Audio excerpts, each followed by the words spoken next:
Sobrang brutal na nangyari sa Tondo Computer Shop.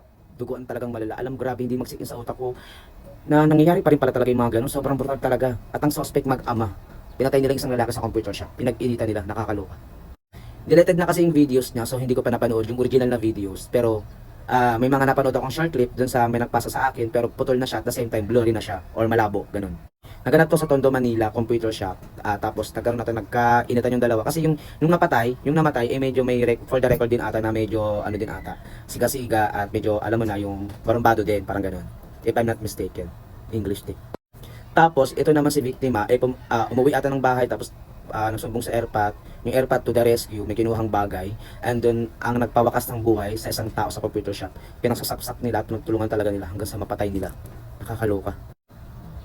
Dinaan talaga nila sa sariling mga kamay yung batas. No? Hindi sila nagreklamo, o hindi sila nagbabarangay, o hindi nila dinala sa pulis yung tao. Talagang sila na mismo ang kumito sa buhay ng tao na yun.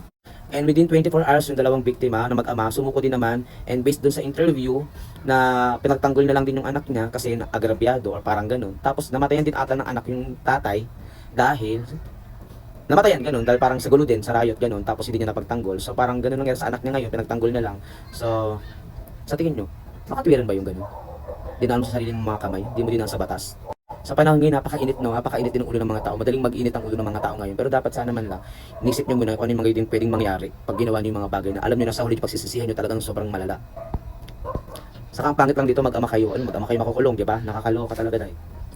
And hindi ko talaga hindi ko maunawaan anong mararamdaman ko yung napanood ko yung videos na yun. Sa mga nakapanood, anong nararamdaman nyo? Sobrang brutal talaga no, lalo na yung mga original na nakapanood ng videos na walang blurry. Kasi deleted na siya sa FB, so hindi ko na siya talaga na-research or kahit sa YouTube, dito sa TikTok, hindi ko na talaga siya nahanap. May nakapag-send lang sa akin, sabi ko kasi gusto ko siyang panoorin. Pero yung binigay sa akin putol na, tapos medyo blurry na siya. Pero makikita mo pa rin naman yung nangyaring context dun sa loob ng computer shop, ganun.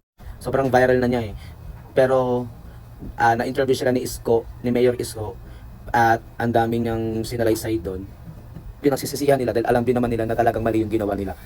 At alam talaga nilang pagbabayaran talaga nila yun. Within 24 hours, sumuko rin naman sila. And kung gusto niyo mapanood yung full videos, wala nang full videos. Mapapanood yun na lang talaga yung interview ni Isko dun sa mag-ama na suspect. Yun lang. Ganda ko.